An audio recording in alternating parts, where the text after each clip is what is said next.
ఒకానొక సందర్భంలో వెంకటేశ్వర స్వామి వారి యొక్క అవతార ప్రకటనము జరగడానికి పూర్వమే ఆయన వాల్మీకమునందున్నారు. వాల్మీకమునందుండగా బ్రహ్మగారు ధేనువుగా మారాడు, పరమశివుడు దూడగా మారాడు. లక్ష్మీదేవి ఒక గోపకాంతగా మారింది. మారి ఆమె తీసుకొచ్చి చోళరాజుకు అమ్మింది ఆవుని దూడని. ఎందుకొరకు? అవతార ప్రకటనం జరగలేదు, వైకుంఠాన్ని విడిచిపెట్టాడు, వచ్చేశాడు. వచ్చి ఇక్కడ ఉన్నాడు. మనం తెల్లవారుజామున సుప్రభాతం జరిగిన తర్వాత ఆ హారతి ఇచ్చినప్పుడు చెప్తాం, శ్రీవైకుంఠ విరక్తాయ స్వామి పుష్కరిణీతటే అంటుంటాం. శ్రీవైకుంఠం మీద విరక్తి వచ్చింది ఆయనకి. బా ఏమి వైకుంఠం, ఎన్నాళ్ళు ఉంటాం ఇక్కడని, ఎక్కడుండాలనిపించిందిట. స్వామి పుష్కరిణీతటే, స్వామి పుష్కరిణి పక్కన వెంకటాచలంలో వచ్చి కూర్చున్నట్టు మన అదృష్టం. కాబట్టి అటువంటి మహానుభావుడు ఆ వెంకటరమణుడు శ్రీ మహావిష్ణువు వైకుంఠాన్ని విడిచిపెట్టి వాల్మీకమునందున్నప్పటికీ ఇంకా అవతార ప్రకటనం జరగనటువంటి సమయంలో ఆవుగా దూడగా బ్రహ్మగారు శివుడు వచ్చి చూస్తున్నారు ఎక్కడున్నాడని. అందులో ఆ వాల్మీకమునందున్నాడు. సమాసిజ్ఞచ్చ వాల్మీకం సమంతాత్ క్షీరధారయ. ఆ బ్రహ్మగారు చూసి ఇందులో ఉన్నాడు మహానుభావుడని దాని మీదకొచ్చి పాలు విడిచిపెట్టారు. ఆ గోపాల బాలుణ్ణి రాణి శిక్షించింది, నువ్వు సరిగా చూడటం లేదు, ఆవు పాలు ఎక్కడో విడిచిపెట్టిందని.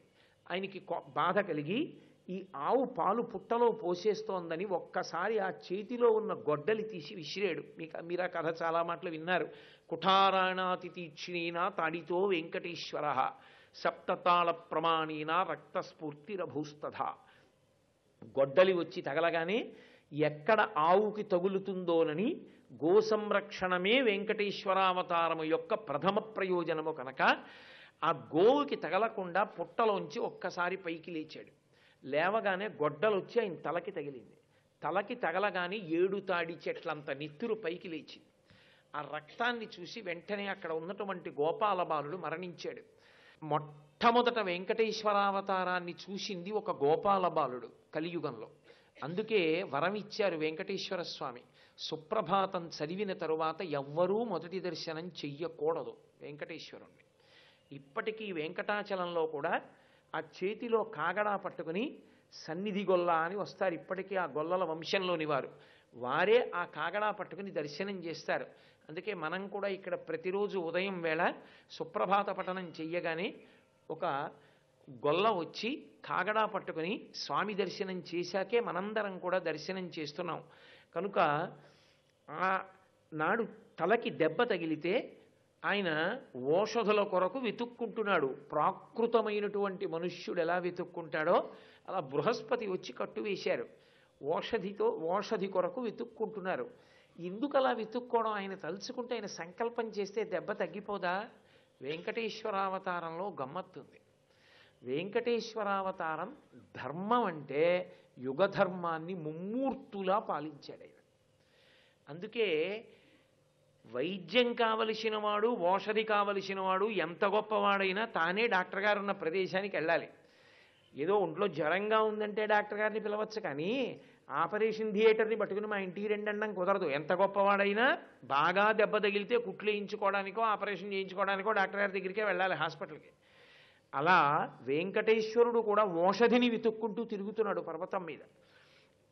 తిరుగుతుండగా ఆయనకి తెల్లని పందుల యొక్క గుంపులు కనపడ్డాయి, పెద్ద పెద్ద కోరలతో. చూశాడు, ఏమిటి ఇన్ని పందులు వస్తున్నాయి, వెనక ఎవరో మహానుభావుడు వస్తున్నాడు అని ఏమీ తెలియని వాళ్ళ పక్కకెళ్ళి పొదలో దాక్కున్నాడు. దాక్కున్నవాడు విష్ణువు, వస్తున్నవాడు విష్ణువు. ఒక చారిత్రాత్మకమైన సన్నివేశం. శ్రీరామాయణంలో కలుసుకున్నప్పుడు పరశురాముడికి రాముడి మీద కించిత్ క్రోధంతో వచ్చాడు. ఎవడురా శివధనుర్భంగం చేసిన వాడు, క్షత్రియుట్ట, చంపేస్తానంటూ వచ్చాడు. ఇక్కడ అలా కాదు. వస్తున్నవారు విష్ణువని అక్కడున్న వెంకటేశ్వరుడికి తెలుసు, వెంకటేశ్వరుడే అక్కడ దాక్కున్నాడని ఆదివరాహమూర్తికి తెలుసు. కలుసుకోవాలని ఇద్దరు వస్తున్నారు. పొదలోకి వెళ్ళి దాక్కున్నాడు వెంకటేశ్వరుడు. ఎవరో ఇక్కడ అలికిడైంది, ఎవరో పొదలో దాక్కున్నారు. ముందు వెడుతున్న వాళ్ళు వెనక ప్రభువు యొక్క క్షేమం చూడొద్దు, ఎవరు దాక్కున్నారని పొదల్లో వెతుకుతున్నారు, ఎవరు వెళ్ళారు ఇలా పొదలోకి అని. యజ్ఞవరాహం అక్కడ దాకా నడిచి వచ్చేసింది. ఆదివరాహమూర్తి నడిచొచ్చి ఆయనే ఆ పొద దగ్గరికి వెళ్ళి ఆ తుప్పల్ని ఇలా తీశారు.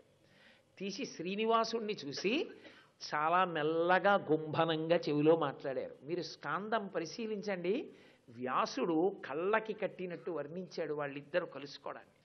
ఇద్దరూ కలుసుకుంటే ఒకరేమో నీలమేఘ సంకాశదేహుడు, ఒకరు తెల్లటి స్వరూపంతో ఉన్నవారు. పరమశివుడు ఎంత తెల్లగా ఉంటాడో అంత తెల్లగా ఉంటాడు యజ్ఞవరాహమూర్తి, ఆదివరాహమూర్తి. నల్లగా మా స్వామి రామచంద్రమూర్తిలా ఉంటాడు వెంకటరమణుడు. ఇద్దరూ ఒకరినొకరు కలుసుకొని చెవిలో గుసగుసలాడుకుంటున్నారు. ఏమిటి గుసగుస? ఎందుకు గుసగుసలాడుకోవాలి? నేనంటే ఈ భూమిని ఉద్ధరించడానికి పైకి వచ్చాను, అవతార స్వీకారం చేశాను. ఎందుకు? ఈ వెంకటాచలం అంటే ప్రీతి కలిగింది. ఈ వెంకటాచలం మీద ఉండిపోయాను ఇక్కడ పుట్టలో. నారదుడు దర్శనం చేశాడు, వ్యాసుడు ఏమి వర్ణన చేశాడో ఆ ఆదివరాహమూర్తి దర్శనాన్ని నారదుడు దర్శనం చేసిన తీరు. సహస్రకమలం మధ్యలో కూర్చుని ఒక పాదాన్ని మడిచి ఒక పాదాన్ని పాదపీఠం మీద పెట్టి ఉండగా నారదుడు వెళ్ళి దర్శనం చేస్తాడు.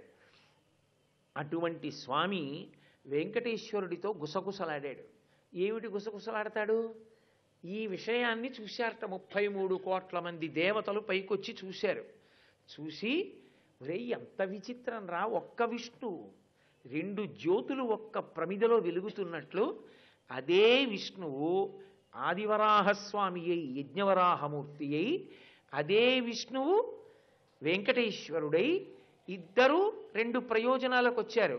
ఒకరు ఈ భూమిని పైకెత్తాడు, పైకెత్తి ఆయనకి వెంకటాచలం నందు కలిగినటువంటి అపారమైన ప్రీతి చేత అక్కడే ఒక వాల్మీకమునందు ఉండిపోయాడు. రెండవ ఆయన వాల్మీకంలోనే చేరాడు. కలియుగంలో కలి యొక్క ఉద్ధతి చేత ప్రజలు బాధపడుతుంటే వాళ్ళని రక్షించడం కోసమని అవతార స్వీకారం చేసినటువంటి శ్రీ మహావిష్ణువు వెంకటేశ్వరుడిగా వచ్చారు. కాబట్టి వీళ్ళిద్దరూ కలుసుకున్నారు. ఏం మాట్లాడుకుంటున్నారో చూడాలి అనుకున్నారు. పైనుంచి చూశారట. పైనుంచి చూసి ఒక్కసారి వ్యాసుడు అంటాడు, వాళ్ళిద్దరి మీద క్రోడ నారాయణోపరి అంటాడు. ఆ వరాహమూర్తి మీద నారాయణమూర్తి మీద వాళ్ళు సంతోషం పట్టలేక 2 అవతారాలు ఒకే స్వామివి కలుసుకుని మాట్లాడుకుంటున్నాయి. ఎంత విచిత్రమైన సన్నివేశమైన పైనుంచి పుష్పవృష్టి కురిపించారట. అది ఎందుకు వస్తుందో తెలుసండి అలాగా? దాని వెనక ఒక పెద్ద రహస్యం ఉంటుంది. ఓరి పిచ్చివాడా, శివుడొకడు కేశవుడొకడు అని దెబ్బలాడుకుంటున్నావు. శివుడొకడు కేశవుడొకడు అనడానికి ఏవో సాక్ష్యాలు చెప్తున్నావు. ఒకే విష్ణువు 2 రూపాలతో మాట్లాడుకుంటే మరి ఇప్పుడేం చెప్తావు? ఒక విష్ణువు 2గా మాట్లాడుకుంటున్నారు. ఒక్క పరమేశ్వరుడు శివకేశవులుగా ఉంటాడని ఎందుకు అనలేవు? ఇప్పుడు ఒక్క విష్ణువే 2గా ఉండి మాట్లాడుకుంటున్నారే, శివుడు కేశవుడుగా 2గా పరమేశ్వరుడు ఉంటాడని నువ్వు ఎందుకు నమ్మలేవు? ఒకటి ఈశ్వరుడని ఒకటి ఈశ్వరుడు కాదని దేనికి జుత్తు పట్టుకుంటావు? ఏది యథార్థమో తెలుసుకో. కలియుగంలో భగవత్ స్వరూపమునందు భేద దర్శనము చేయవద్దని బోధ చేసింది వెంకటేశ్వరుని యొక్క ఆదివరాహస్వామి యొక్క కలయిక. లేకపోతే ఒక విష్ణువు అమాయకత్వంగా 2గా ఉండి ఒకరి గురించి ఒకరు తెలియనట్టు మాట్లాడుకోవలసిన అవసరం ఎందుకు వస్తుంది? అవసరం రాదు. రామకథలో అంటే అది నరుడి కథ. నరుడి కథలో పరశురామావతారంలో ఒక నరుడు విష్ణువు నరుడిగా వచ్చాడన్న విషయం పరశురాముడు తెలుసుకోలేకపోయాడు క్రోధోద్ధతి చేత అంటే కొంతవరకు అర్థం ఉంది. ఇక్కడ ఏ కారణం చేత ఇద్దరు మాట్లాడుకుంటారు? ఒకే పరమాత్మ ఎన్ని రూపములనైనా ధరించగలడు అని చెప్పడం కోసం ఆయన ఒక్క విష్ణువే 2 రూపములుగా ప్రకాశించాడు. ప్రకాశించి ఆది యజ్ఞవరాహంగా, వేరొకరు వెంకటేశ్వరుడిగా, ఇద్దరుగా ఒకరితో ఒకరు మాట్లాడుకున్నారు. మాట్లాడుకుంటుంటే ఏమిటి చెవిలోకి వెళ్ళి అడిగేట్టయినా, అయ్యా నేను ఎందుకు వచ్చానో మీకు తెలుసు, భూమిని ఉద్ధరించడానికి వచ్చాను. మీరెందుకు వచ్చారు వైకుంఠాన్ని విడిచి? తెలియదా విష్ణువుకి? తెలుసు. మరి ఎందుకు చెప్పించడం? మనందరికీ వేరొకసారి నమ్మకం కలగడానికి, మనందరికీ ఆ స్వామి మీద అనురక్తి కలగడానికి, మనందరికీ ఆ స్వామి మీద భక్తి కలగడానికి. ఆయన కర్మ కలిపురుషుని యొక్క ఉద్ధతికి కొట్టుకుపోతూ ఉంటే కలి యొక్క ఉద్ధతి చేత పాపములు చేసి ఉన్న 70 ఏళ్ళలో 80 ఏళ్ళలో పాపమే పాపమే పాపమే చేసి మళ్ళీ కృతయుగం వచ్చేంత వరకు ఈ పాపాల యొక్క ఫలితం అనుభవించడానికి యమలోకంలో పడి ఉండవలసినటువంటి మానవుల్ని రక్షించడానికి తాను అభయముద్ర ఆ వరదముద్ర పట్టి మహానుభావుడు వెంకటేశ్వర స్వరూపమై కలియుగంలో నేను వెంకటాచలం మీద వెలుస్తున్నాను అని తన అవతార ప్రయోజనాన్ని మరొకసారి మనకి జ్ఞాపకం చెయ్యడానికి ఆదివరాహమూర్తితో ముచ్చట్లాడాడు.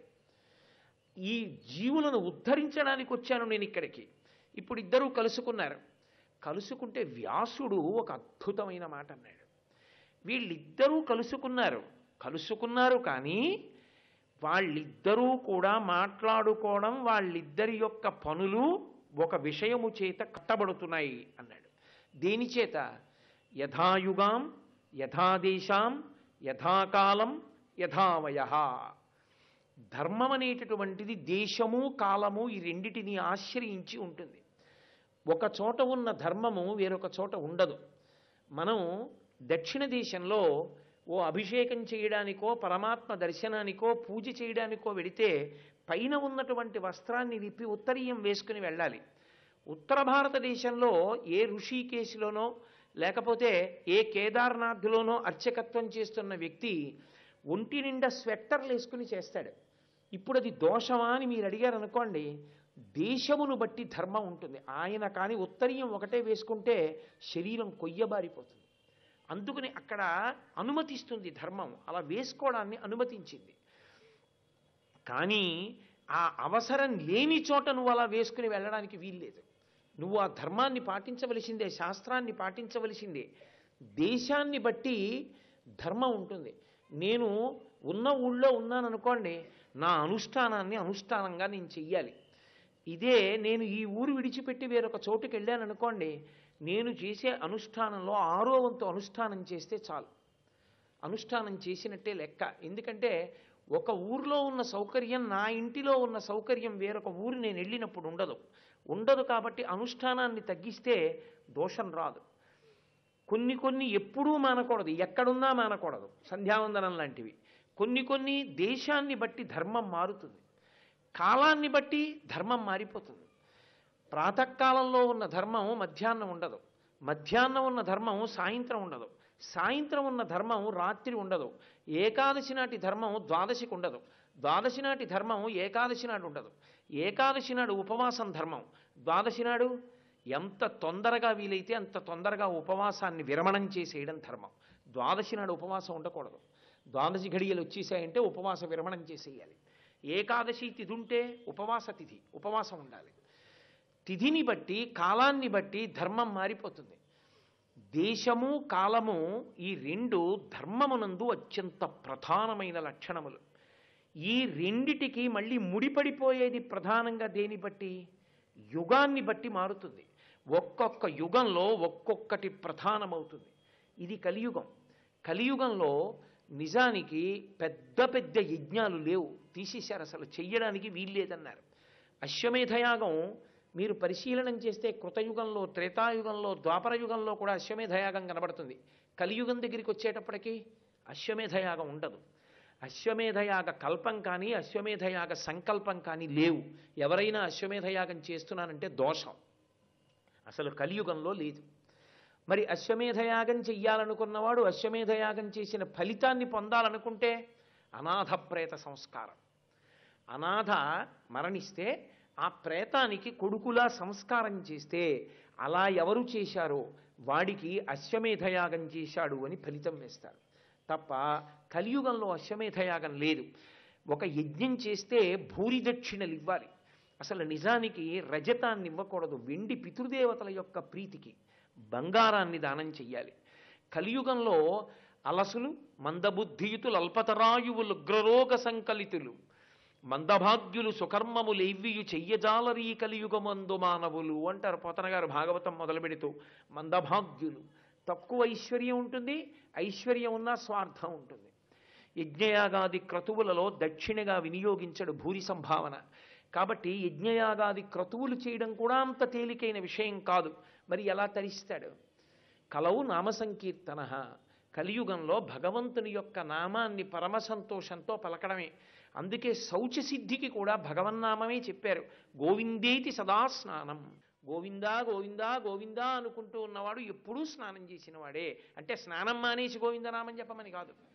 ఏదో విపత్కర పరిస్థితుల్లో స్నానం చేయలేకపోతే గోవిందా గోవిందా గోవిందా అనుకో, నువ్వు స్నానం చేసినట్టు అని దాని అర్థం. కాబట్టి భగవన్నామమునకు నామ సంకీర్తనకు అంత గొప్పతనం ఉంటుంది. యుగాన్ని బట్టి ధర్మం తప్ప యుగాన్ని లెక్కలో పెట్టుకోకుండా ధర్మం అన్ని వేళలా అన్ని యుగాల్లోనూ ఒక్కలా ఉండదు. అందుకే ఆయు ప్రమాణం కూడా ఒకలా ఉండదు. త్రేతాయుగంలో 60,000 సంవత్సరములు బతికాడు దశరథ మహారాజు గారు. కలియుగంలో 60,000 సంవత్సరాలు బ్రతికేవాడు ఎవరైనా ఉంటాడా? ఉన్న ఒక్క శతమానం భవతి శతాయు పురుష స్థితేంద్రియ ఆయుష్ దేవేంద్రియే ప్రతిష్టతి అని ఆశీర్వచనమైన 100 సంవత్సరములు పూర్ణాయుర్దాయంతో ఉన్నవాడు కనపడ్డాడు. అటువంటప్పుడు 100 ఏళ్లే ఆయుర్దాయం లేనివాడు చాలా కాలం బాల్యంలో పోతుంది, మిగిలిన కాలం అర్ధ సముపార్జనలో పోతుంది. ఇటువంటప్పుడు వాడు ఏమిటి ధర్మం చేస్తాడు? అందుకే యుగధర్మం అది చాలా చాలా చాలా ప్రధానం. ఆ యుగమునందు ఏది చెయ్యాలో దాన్ని పట్టుకుంటే చాలు. భగవంతుని పాదముల నుండి విస్మృతి కలగకుండా నీ బుద్ధి ఆయన పాదముల యందు నిలబడేటట్టుగా నువ్వు నిరంతర ప్రయత్నశీలివై ఉంటే అంతకు మించిన ధర్మం ఇంకొకటి లేదు. కాబట్టి ఆ భక్తిని నిలబెట్టుకోవాలి. భగవంతుడు చెప్పినట్టు బ్రతికేటటువంటి ప్రయత్నం చేస్తూ వెళ్ళాలి.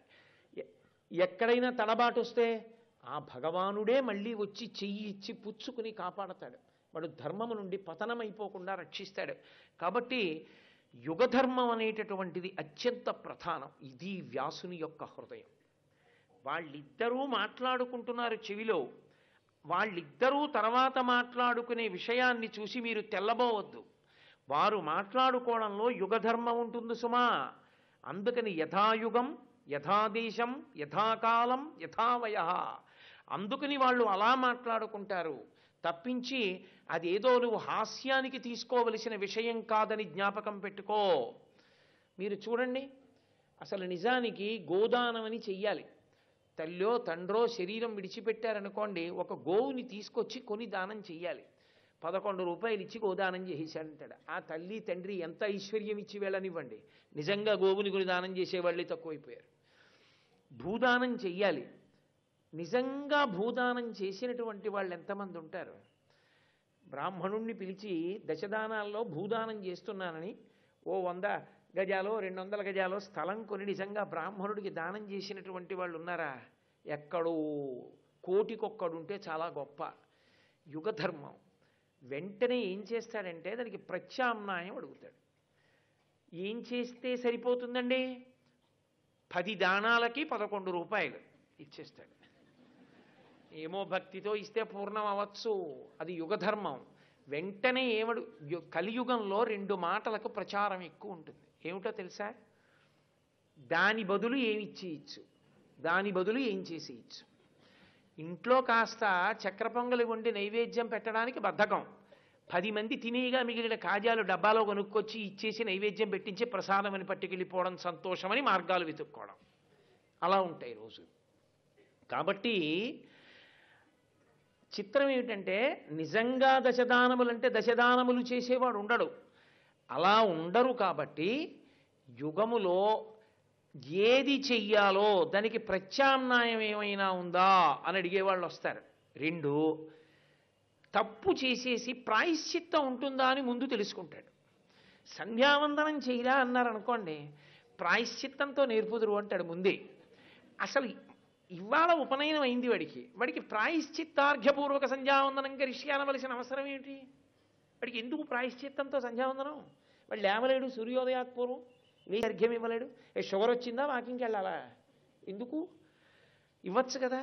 వాడు సంధ్యావందనం నేర్చుకుంటూనే ప్రాయశ్చిత్తార్ఘ్యపూర్వక సంధ్యావందనం, ప్రాయశ్చిత్తంతో ఎలా చేసుకోవాలి.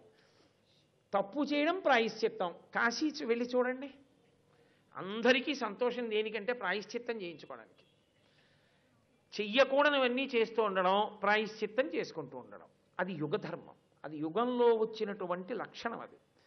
కాబట్టి వాళ్ళు యుగధర్మాన్ని దృష్టిలో పెట్టుకొని మాట్లాడుకుంటున్నారు. ఈ లక్షణం ప్రచోదనం అవుతూ ఉంటుంది సుమా. అలా ఉంటుంది ధర్మం అంటే, అలా చేస్తేనే ధార్మికంగా కనపడుతుంది. అందుకని ఇప్పుడు ఆయన అన్నారు వెంకటేశ్వర స్వామి వారు, అయ్యా నేను కూడా కలియుగంలో ప్రజల్ని ఉద్ధరించడానికి వచ్చాను కాబట్టి నాకు ఇక్కడ కొద్దిగా స్థలం ఇవ్వండి, నేను కూడా ఇక్కడ ఉందాం అనుకుంటున్నాను, మీరు నన్ను అనుగ్రహించండి అన్నారు. అనుగ్రహించండి అనడానికి మీరు ఒకటి ఆలోచించండి, అసలు భూమినంతటినీ పైకెత్తిన వాడెవరు? యజ్ఞవరాహమూర్తి, ఆదివరాహమూర్తి. నీటిలో పడిపోయిన దాన్ని పైకెత్తి తెచ్చాడు కాబట్టి ఇప్పుడు ఆయనదేది కాదు. రెండు, యుగధర్మం ఏమిటి? ఆయన పైకెత్తి తేవడం కాదు, ఆయన ముందొచ్చి అక్కడ పాకేసుకున్నాడు కాబట్టి ఆయనదే పట్ట. ఆయన వచ్చారు మొట్టమొదట వెంకటాచలానికి, అందుకని ఆయనదే అదంతా. ఇప్పుడు ఆయన్ని ఈయన అడిగారు, అయ్యా నేను ఉండడానికి కొంచెం చోటు ఇవ్వండి అన్నారు. యుగధర్మం. సర్వం శ్రీ ఉమామహేశ్వర పరబ్రహ్మార్పణమస్తు. స్వస్తి.